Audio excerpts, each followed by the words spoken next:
Oh,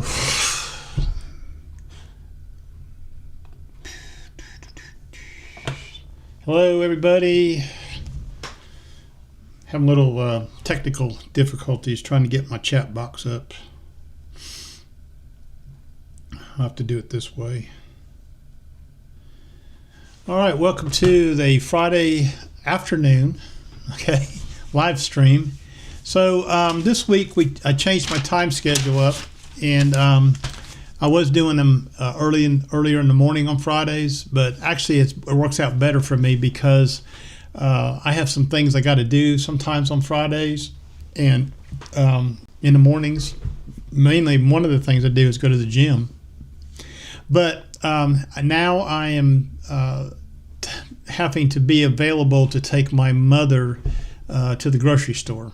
Okay, she still goes to the grocery store, but we are trying to keep her from driving too much, only because of some of her medical conditions.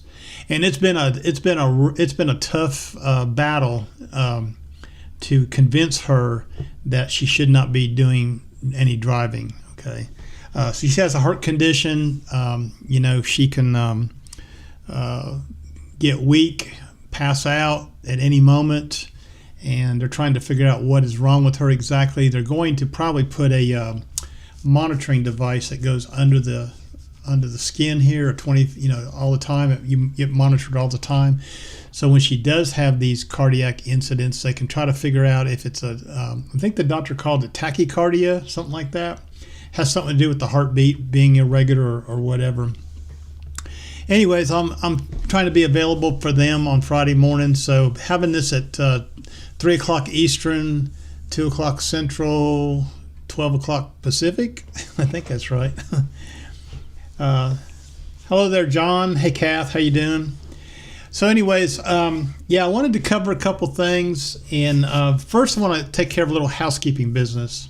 I want to talk about live streams in general.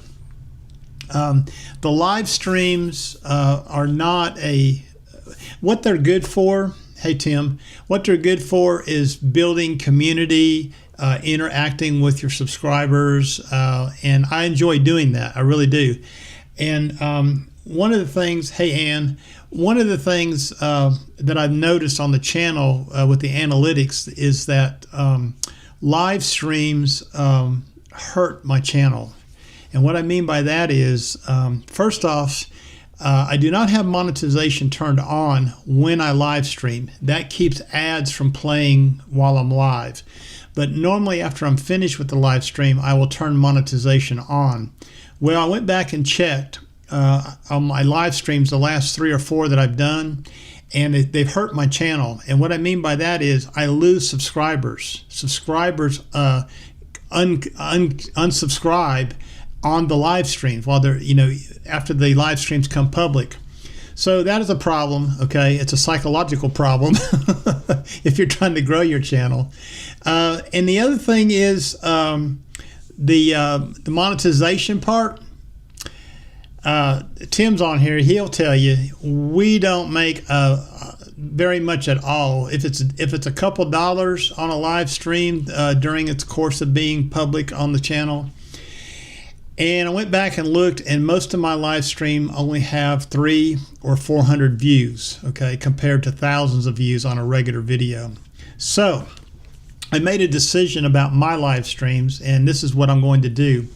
I have took all the live streams before today's, and I'm going to leave this one up until tomorrow. It takes about 24 hours for YouTube to crunch this out and make it public. Once YouTube makes it public, which will be sometime tomorrow afternoon, I will make it an unlisted video, which means you will not see it on the regular channel. The only way to find it is to go into a playlist that I have created for the live streams. The playlist is public, so if you want to go view a live stream, you're able to do that. So let me show you that on my screen right now, what it looks like, okay? This is, let me move my picture here a little bit. This is my channel, okay? And this is basically what you see when you log into my channel, except for this top part here where it says for you. You actually start seeing everything from here down. I think I'm correct on that. Okay, correct me if I'm wrong. So you have a line of videos, and this is the most current video over to the right, and you can scroll over like so. This is on if you're on a computer. Now, if you're on a phone or a tablet or the TV, I don't know how it acts. Okay, but this is how it acts on a computer. So you get to see videos, and then right under that, you'll see my created playlist.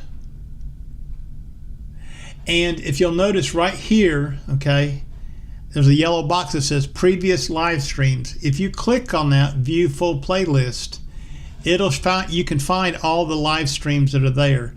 These are not listed on the regular channel, but you can come to the playlist and view them if you want to. And what I'm trying to do, I'm gonna go back here. What I'm trying to do is just make it a little cleaner and keep from running people off. Because I'm gonna tell you, live streams are good for what we're doing right here, right now, talking to each other. But normally they're an hour. They could be an hour and 15 minutes, hour and 30 minutes long, depends on what you're doing. Nobody, unless they're just watching you constantly, that nobody wants to sit through an hour or hour and a half video of a live stream. Okay, you know, some of the things I could do.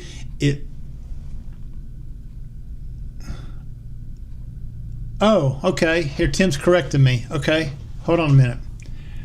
First off, Tim said his last live stream he did earned him 99 cents so far.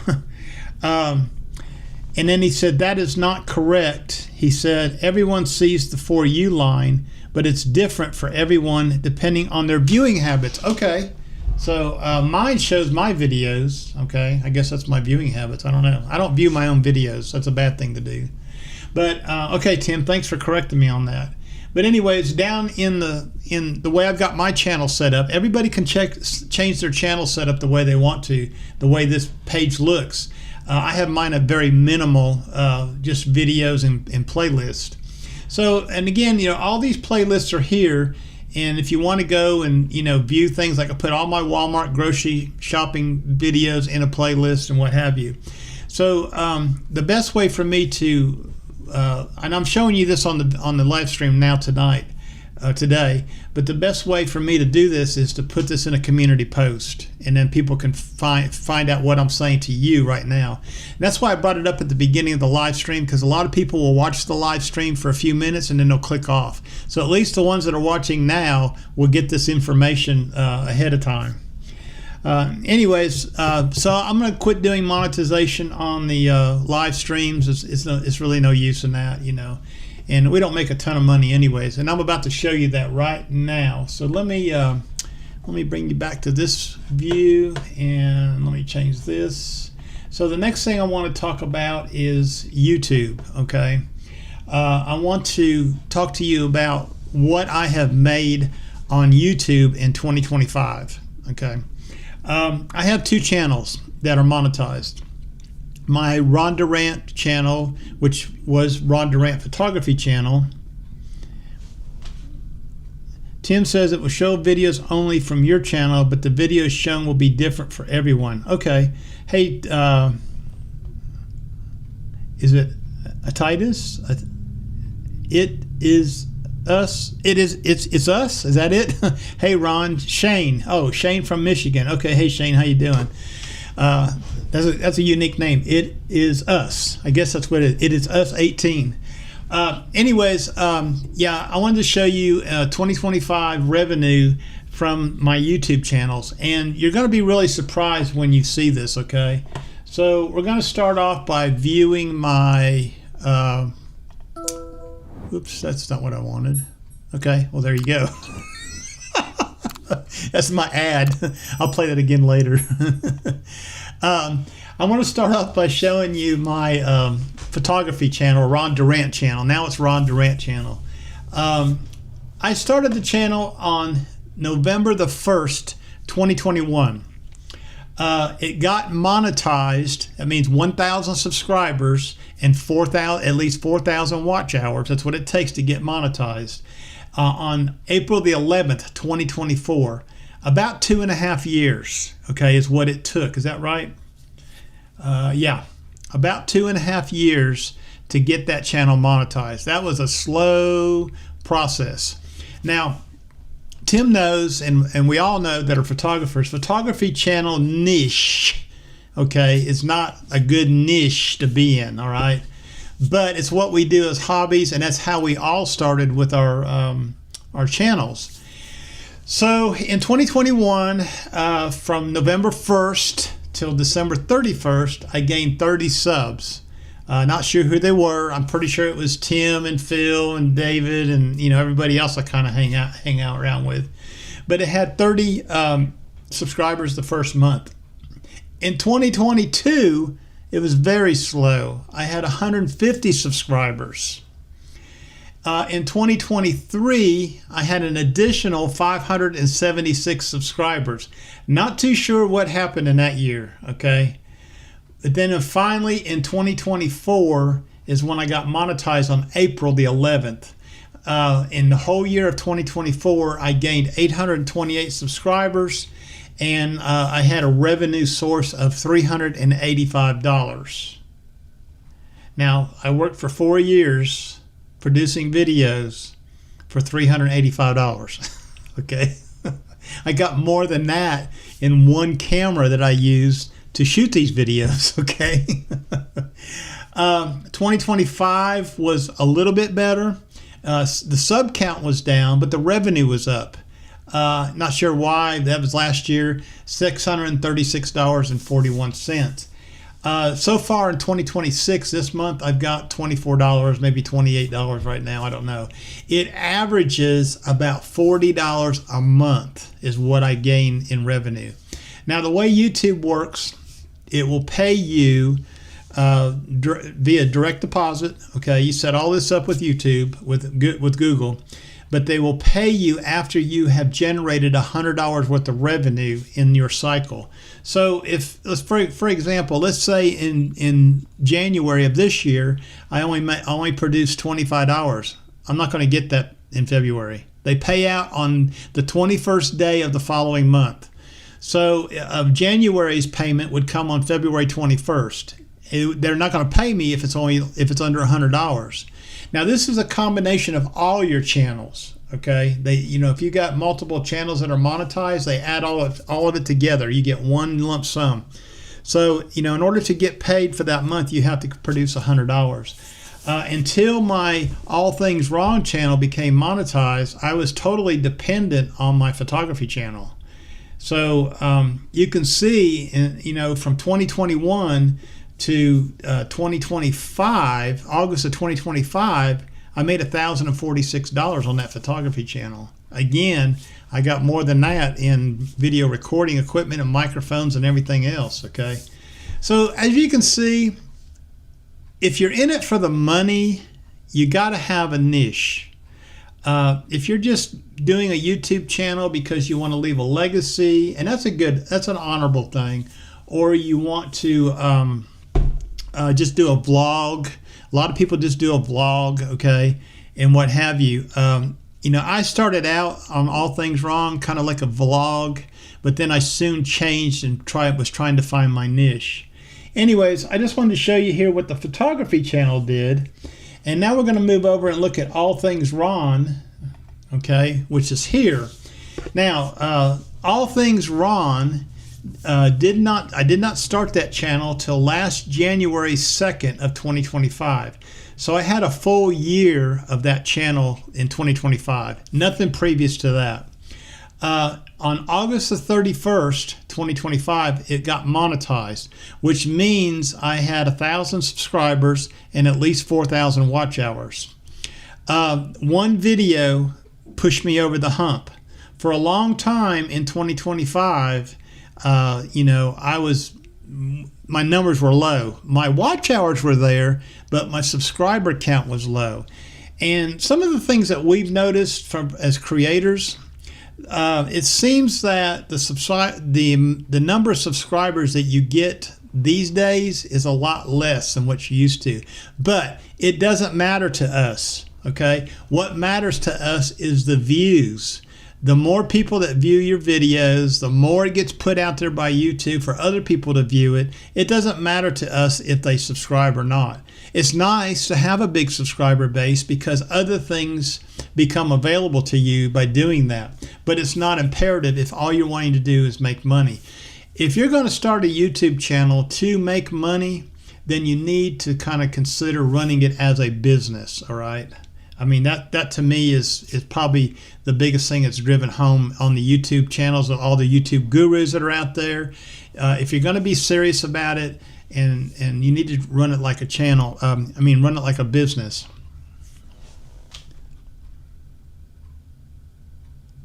Yeah, Kath, it's income. You get a 1099, okay, from Google, okay. I will get a 1099 from last year, because I had another channel that went away from my work channel, and it did a lot of revenue in December of 2024, but I didn't get paid till January 2025.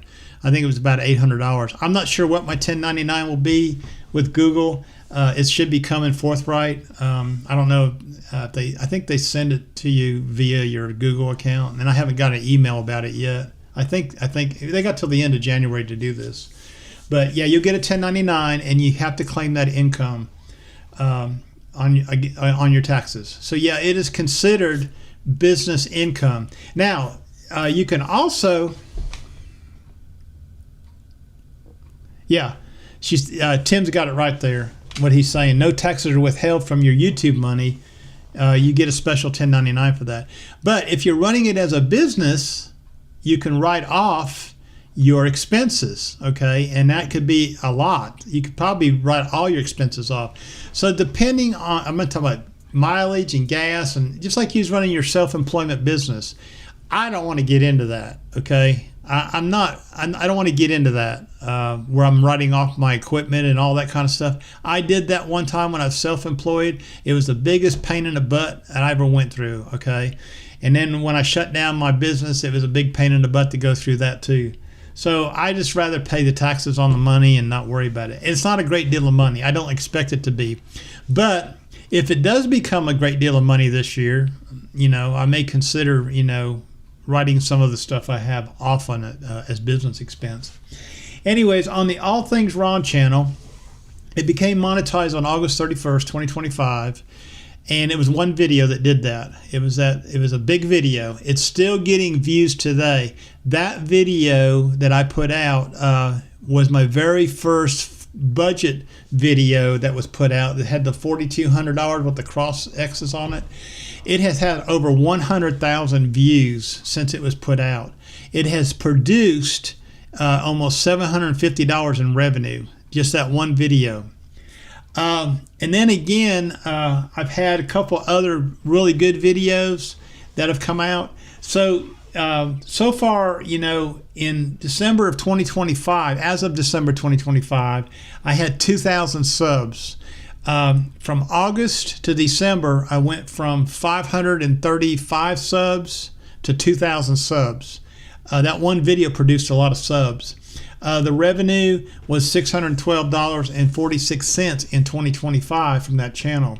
So far in January, and we're only halfway through it, I've gained 1,900 more subscribers, and my revenue is sitting around $766, maybe a little bit more than that today. So if I'm on track, and I just checked today, I'm at 4,002 subscribers, up from 593 last August, which is really good. Okay, to me, that's really good. And it's telling me something. I'm learning something from all this. I think I have found my niche for this channel, okay? And I just need to be able to keep it going, all right, to keep everything moving. And it's very hard. You get that first video, that's easy. Producing more content related to the subject matter that people want to hear gets more and more difficult, okay? So total, for the total since August until today is $1,378 on this one channel. So if I go back and look, if I combined, actually the All Things Ron is, if I do the 2025 combined revenue, Combined revenue for 2025 was $1,248. Okay, that was my combined revenue for both channels. Now, there's a lot goes on, making these videos and stuff. That's not a lot of money, but to me, it kind of is. All right. So instead of getting a side hustle or a second job, if you can get a YouTube channel started and you can find your niche, okay, unless you just want to do a plain old vlog style, YouTube channel, but if you can find your niche, okay, then you can make a really good go at it. Let me give you an example of a niche I was discovering today. I've been watching this guy on YouTube recently, and he talks pretty good.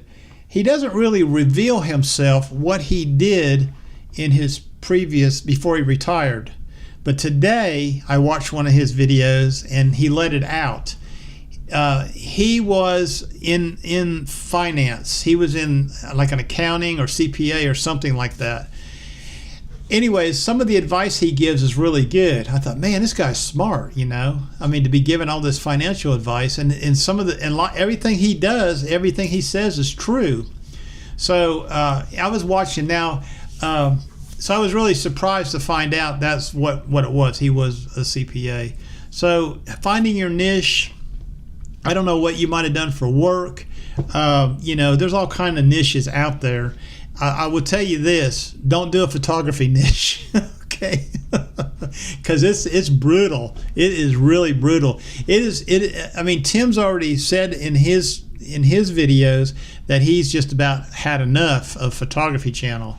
And really, I am kind of feeling that way myself. I have lost that interest in doing the things I need to do on that channel. Now, could I do other things on that channel? Yeah. I haven't tried that yet, but I'm not too sure who my subscribers are on that channel besides the everyday people that I know, like Kath and Ann and Tim and everybody else that hangs out with us. I know who those people are, but I've got thousands of subscribers on that channel that I don't know. I do this all the time. Y'all need to remind me. I'm still on the spreadsheet. I got thousands of people that are subscribers that I don't even know who they are.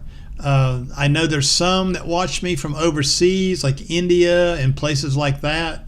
So, I just don't know who they are. So, I'm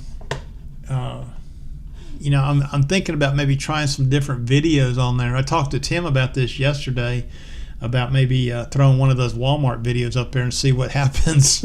I'll probably lose a bunch of subscribers. I have lost subscribers on that channel before, and I can't remember how come. When I posted those e-bike racks and some of those e-bike riding things, I thought that was going to hurt me, and it didn't. It didn't hurt me at all. Okay. I guess there's people out there like me doing photography stuff that are interested in getting around like on an e-bike, and that's mainly why I wanted to get the e-bike, was to be able to get around when I go to Cades Cove and stuff and be able to ride the bike around instead of in my truck all the time. Anyways, if you think you're going to make a ton of money on YouTube, that's a myth, okay? Some people do if you got a really good niche, but you need to get up, above 50,000 subscribers, into that ballpark area. And you just need to decide if you're going to do a YouTube channel. Is it going to be a business or is it going to be a hobby? You're going to have a niche or are you going to have a vlog? Okay. Before I get into some of the comments on the channel, I just wanted to ask the people on here. I have been seeing a lot of AI content, and a lot of it's really good. Some of it's voiceover stuff, and when I watch AI, I almost think it's real. And here's how I find out that it's not real. Okay, if you really watch these videos, you listen to what they're saying, and when it misspoke a word or it calls a number 12 a 1-2, at that point that it's AI. Okay, and I tell you what, at that point, when I find out, I click off. I'm not interested in listening to AI stuff. I want to listen to genuine people. And that leads me to what I did last Sunday. And I got on there in my community post, and I apologized because I really felt awful about it after I did it. I didn't realize how terrible it actually looked. And the only excuse I have for it, okay, is I was trying to take a shortcut. I was trying to shortcut my video making process. I had sat on my ass all week long. I was trying to produce a video every Sunday. I still am. I sat on my ass all week long, and I could not come up with what I wanted to say. It was in my head, but I could not come up with what I wanted to say. So I used AI, and I let AI generate the video for me, the script, the outline, the whole bit. And I thought I could get away with it, but I didn't, and I felt really bad. So that's when I said I made that promise. I will not do that again. I am not going to use AI in that way to produce my video content. What I am using AI for is to help me with the thought process and maybe an outline of things that I want to talk about in a video. So the video I posted Wednesday, this is a revelation, okay? This video I did last Sunday bothered me for several days. Even though I made it a public apology in my community post, it bothered me for several days. I couldn't sleep. Wednesday morning, and that's the morning I posted that video, the recent one. Wednesday morning, I woke up at 3 o'clock in the morning or 2 o'clock in the morning, and I had this thought. I got up, made a pot of coffee, come in, turn my computer on. I asked ChatGPT to help me with an outline. It helped me with an outline. It was a one-page outline. I looked at it, tweaked it a little bit for my own taste, and I just turned on the camera and started talking, okay?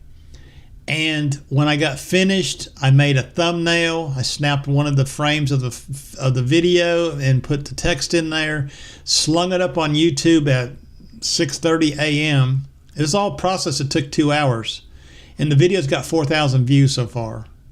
Okay, but the video was me. It was me talking. It was not fake.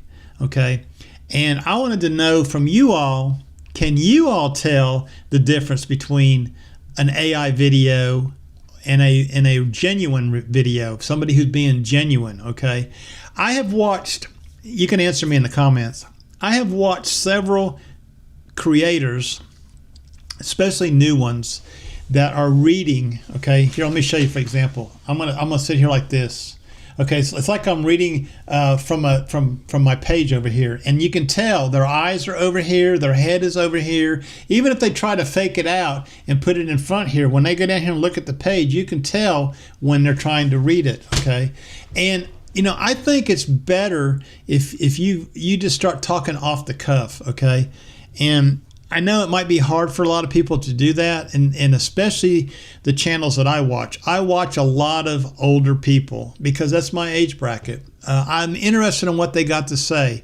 I'm interested in their stories. I'm interested to hear what their life is like being retired and what have you. And in fact, sometimes I'll watch some of those videos and I'll get an idea for a video I want to do. Okay, nothing wrong with that. Okay, so you know, the AI creation totally of a video to me is just not right. And I really I don't know, it's almost like the photography end of it too. There's so much AI stuff going on. Sometimes you can't tell what's real and what's fake, not unless you know somebody and you know how they feel about it. And I think I've gone on record about this even with my photography. I've created some thumbnails with AI several months ago, and they looked pretty good, but you know, I'd rather just have a picture of me from the video, and it's really easy to do. You just grab a frame out of the video, save it as a JPEG file, pop some text on it over here to the left-hand side, and if you know, keep yourself off center a little bit so you got room to put your text in the thumbnail, and you know, either smile, hold up a peace sign, do number 5, you know, like that, and then you got a thumbnail. Okay, and I would rather have a thumbnail of my own, and that's it. Oh, Texas Danger, not Texas Ranger. How you doing? He appreciates the very informative retirement content. Thank you very much. Okay, I'm coming up with some more ideas. Okay, I'm just basically a common sense kind of guy. I've been through this stuff. I've been thinking about retirement since I was about 40 years old. I also enjoy some of your life advice videos as well, marriage advice, maybe some more videos like that if you're struggling with ideas. Thank you for the ideas. I took my mom to the grocery store today, and I took my camera with me, and I actually vlogged around the store, but I'm not going to post the video. I was in Kroger's this time. I was not in Walmart. And that's a trip. We went to Kroger's on a Friday morning, and it's packed with old people. It's worse than Walmart. I go to Walmart on Tuesdays, but my mom wants to go shopping on Fridays because at Kroger's on Fridays you get 4 times the fuel points. Believe it or not, she's about got me hooked on it. Okay, it's like playing the damn lottery. She comes home and she gets her receipt out like this, and she's counting her fuel bucks on it, seeing how, making sure they gave her all her fuel bucks, It's crazy. And she's 88 years old. Anyways, yeah, my dad's been taking her to the store a couple times, and I've been kind of relieving him. So she has decided now that she will maybe only go to the grocery store once every 2 weeks. That's pretty good, okay? I mean, it's monumental for us, for her to start realizing this stuff.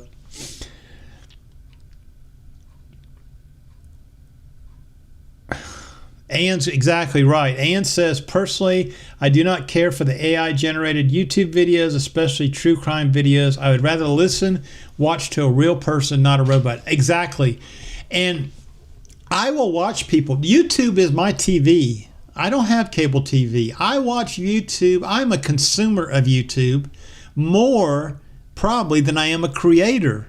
And there's some talk about that. Okay, I don't care about it. I don't care what they say about it. But I am a consumer of YouTube, and I watch movies. Like yesterday, some channel from called Con TV.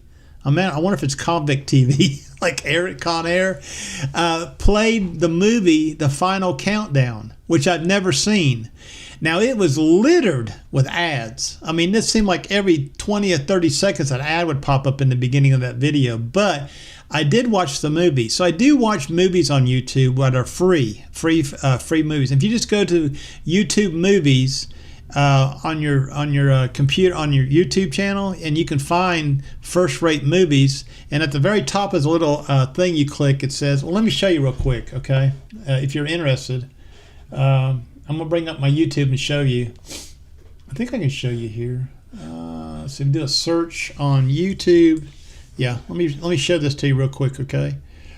I'm going to do a search here in the search bar on YouTube. And I'm just going to type in YouTube movies. Oops. If I could spell, it's obviously right there. When it comes up, you don't want this one with the red icon. You want the one right here with the purple icon, this one. And you can see it's got 196 million subscribers. But if you go in there, I'm going to show you right here. It looks different on your tablet and phone, but it's the same on here. You go free with ads. If you click on that, look at all the movies you got here. And they got it broken down, like an action adventure. And if you just click around here and see, I mean, there's some pretty good movies to watch. And they got ads, but it's free, okay? Now, if you want to watch some other stuff like down here, this is all your primetime movies. If you go view all, you just get a complete list of everything. Look, Meet the Parents is here.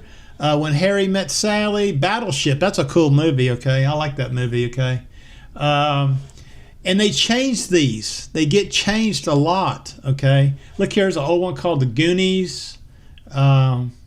Yeah, so YouTube movies, okay, and pick the one that says, one that's purple, okay. I'll go back here to where it was. The search. When you do a search, go right here, this purple one. The primetime movies, I don't know what that is. Tim might be able to help me. I think that's where you buy or whatever. But if you go to YouTube movies and click there, then you can go to free with ads right there, and you get to watch all these. Pretty cool, okay? So that is my, that is my TV. So That's what I watch a lot of, is movies. But then I get on here and look at creator channels that are talking about retirement. There's at least 4 or 5. I watch Buzz's Retirement Garage. I watch Steve's Retirement Corner. Some of those others like that. And then there's some photography friends that I watch. I get them, in my list every day, every Wednesday and every Saturday. I get a big old list of them. And I just spend some time watching those things, and that's what I do. I'm just a consumer. Yeah, Texas Danger. YouTube Premium is worth every penny, in my opinion. I prefer YouTube over Netflix or anything like that. Yeah, I don't have YouTube Premium. I have a little bit of I don't even know what the word is I want to use, like a phobia of subscribing to things. Now, that's like I'm kind of lying about that, I guess.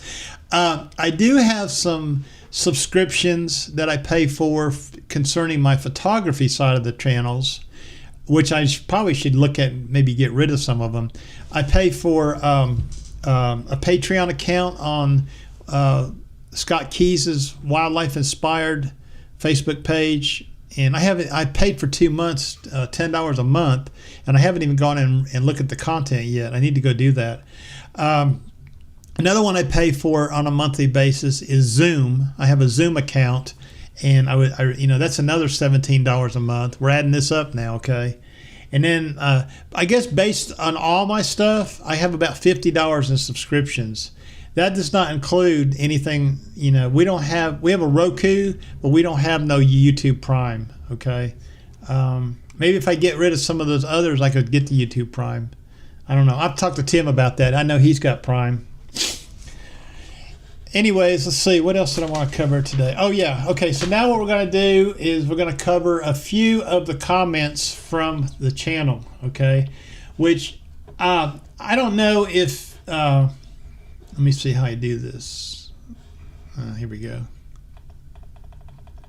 I think it's a plus.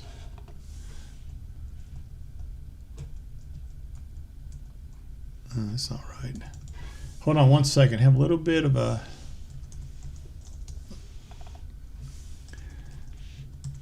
Just having those software problems today. Anyways, I pulled some of these comments off of the channel that I find that are interesting, that are talking about these topics that we're talking about. So let me show you this first one right here. Let's go over this.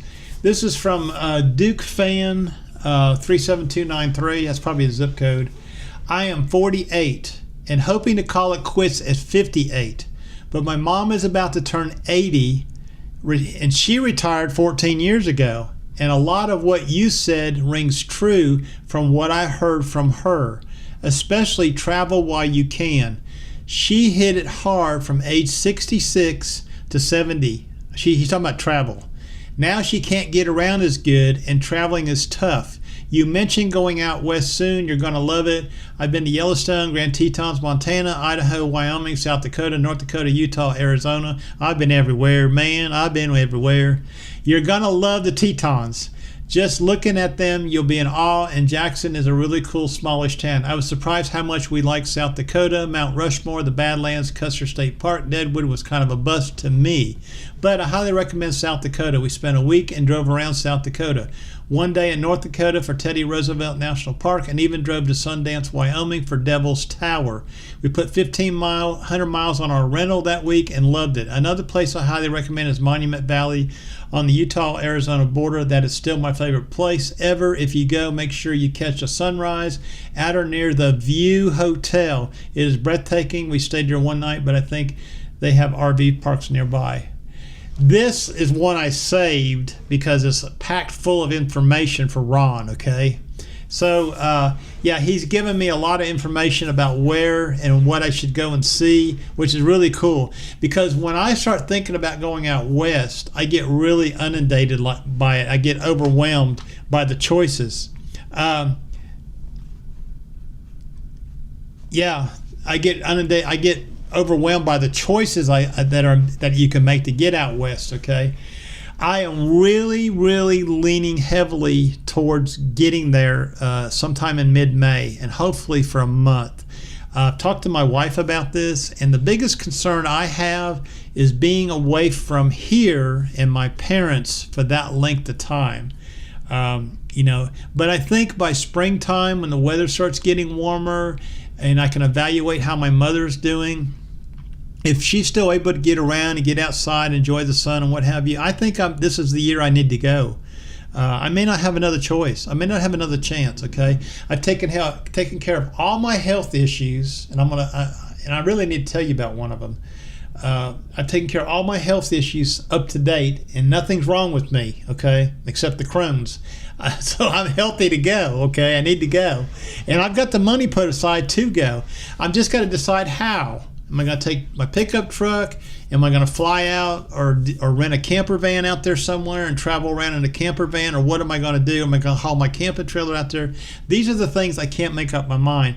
I've got a road atlas sitting in there next to my chair. I look at it all the time, looking at maybe where I might want to go on the way out there, how I want to go out there. But I think in order to do it justice, I need to spend like a month out there. Okay. Anyways, that was a pretty cool comment. Okay, let's look at the next one here. This one here got really, let me zoom in on this, okay? This one here got really, really lengthy, okay? Let me see if I can get this pulled up. He was responding to my video, this Jock Sharer. If you have a $3,000 Social Security check, you are above and beyond the average. According to the SSA, the average Social Security benefit is $2,071 for January 2026. Even still, this is an average that is skewed up. Median figures are not available, but I know that millions get way less than $2,071. You are not average at all. He's talking about me because of what I get in Social Security. My Social Security check, my gross is about... what is it this year? As I had it on the video, I think it's right at $3,000. Okay, is my gross, and that's what he's referring to. I kind of rounded off. That's probably why I said 3,000. Michael, who's made several comments on the channel, he's not average because unlike 60% of retirees who took Social Security before full retirement age, he waited until full retirement age, which more people should do. The median amount, 2030, is estimated to be slightly lower than the average because less than 10% of retirees were high earners who waited until age 70 collect the maximum benefit of $5,200 a month. So yeah, so this is what he said. Now there's a second part to this, okay? And I'm going to show it to you right now because Jock got into a big explanation here. Let me get this bigger so you can see it. Yeah, maybe that's too big. Let's try that. He disagreed, and he went into this whole spiel, and I'm not even going to read it, okay? But you can watch this live stream and pause this here and read it if you like. But he started reciting a bunch of stuff here, which he's probably correct, okay? When you get down to the bottom down here to the basics right here. His Social Security is well above the average, period. How else do I know? My husband waited, so this is a woman. My husband waited until full retirement age to claim, and he only gets around $3,000. He was a journeyman machinist and worked crazy overtime for the entire 25 years we were married before he retired. He was raking in some huge paychecks, and yet he only gets $3,000 a month. The median salary for a full-time worker is right now $60,000. There's no possible way that a medium salaried worker is going to come out with $30,000. Hold it right there, okay? I was a medium salaried person. When I retired from my job, I was making approximately $60,000 or $65,000 a year. But I did not get to that level, nowhere near that level, until COVID. Before COVID, I was just an average Joe. So I was a medium, if by her standards, and I am getting about $3,000 a month. She said, there's no way. Have you looked at your estimated benefit statement now someone with a $3,000 Social Security benefit and have studied the labor rates for years. Also, the SSA does not publish median figures, so unsure what hat you pulled that out of. Boy. I like that participation. I mean, she actually read the comment and had a very good rebuttal. My point for bringing this up is to make people aware, as many times people don't check their personal estimated benefit statement from the SSA. When they hear I had average salary and I get $3,000, it jades people into thinking they're going to get a fat Social Security check when that usually is not the case. Everyone should be planning for retirement based on their own personal numbers, and sadly, most people don't even look at their estimated benefit statement. They don't know what they're going to get until they go to file, and then a big surprise. I know people like this. Okay. I love the comment. Okay, in fact, I need to print this out and sit here and actually read it more. Okay, and I believe I'm going to do that and post it. I'm going to post it in the community post so you can read the whole line here again. But that brings me to a very good point. Okay, and I was going to cover this in my next video I do, but I'm going to cover it right here in this live stream and in that video. Three things you should do before you retire. Okay, these are very important things. One, there are three government sites that you need to become familiar with. The first one is login.gov. You will create a login.gov account at any age. This is a multi-agency login that lets you come up with one username and one password and lets you log into multiple sites. Okay, so that is the first thing you need to do, login.gov. Number two, SSA.gov, Social Security. Go to Social Security and get you a Social Security login. That way you can view your estimated benefit statement at any time. Okay, they don't need to mail it to you or anything. You can get right on there every year and see what your estimated retirement benefit's going to be at any time, and if you're qualified and how many years you put in, and it even gives you a list of all your salaries for all the years you worked. Mine goes all the way back to 1971. Okay, it goes all the way back those years, and you can see your highs and lows, through your lifespan. And the other one is Medicare.gov. Now, if you get into Social Security.gov, you can do some Medicare stuff over there. But in order to see your EOBs, your explanation of benefits for your Part B, to learn about your new premium amount for Part B and your deductible and all that, so you need to have all three of those. Get you a password book. Let me show you something, okay? Let me show you what Ron does. Okay, Ron's got a book. Ron bought this book at Walmart. I think it's about, $10. This is Ron's password book. Ron's wife knows where Ron's password book is. In here is all my passwords. I'm not going to show you. Okay, I got a little tab that says Ron, and there's another one here that says Lynn. Just about an hour ago, she was trying to log into her brokerage account and forgot her password. Ron had to go get the password book, okay? I keep it over here in my file cabinet in the top drawer. Now, a lot of people say, why don't you keep it on your phone? Well, I'll tell you why. I'm old-fashioned. Okay? I don't like to keep that crap on my computer. I don't like it on my phone. I'd rather have it written down in a book, okay? So that's important.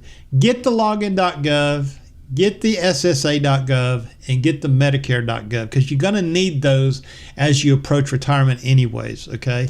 If you lost your Social Security card, you can, on SSA.gov, you can ask them for a new one, and they'll send it to you, okay? I remember if you lost your Social Security card back in the day, it was a big rigmarole to go get another one, So, that's important, okay? Let's go to the next comment here. I love that last comment. I'm going to have to get in and read that. Daisy May Z, if I could add one thing to high school, college, and employer requirements, it would be financial literary courses to include investing, taxation, Medicare, and Social Security.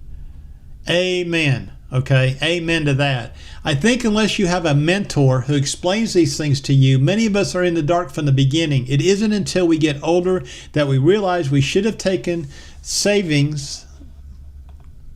We shouldn't have taken savings for retirement from, we should have taken saving for retirement from our first day at work. This is so true. When she wrote this comment, this one here really hit with me. I agree with her. I think these things should be taught in high school. Now, let me talk about that for a minute. When I was in high school, we had a lot of practical electives. Okay, I think we had in high school, we had 4 required courses, and then we had 2 elective subjects we had to pick. One of mine was photography. Another one was accounting. There was different things you could pick, okay? And a lot of it was practical, like home ec for women. And there was a lot of guys in home ec too. They used to make cookies and all that kind of crap. But there was electives that you could take to give you practical experience. If in high school, okay, I think they should teach this, okay? What she's talking about, financial literacy, to include investing, taxation, Medicare, and Social Security. Get you ready to start saving from the get-go, from the time you're 20 years old or whatever.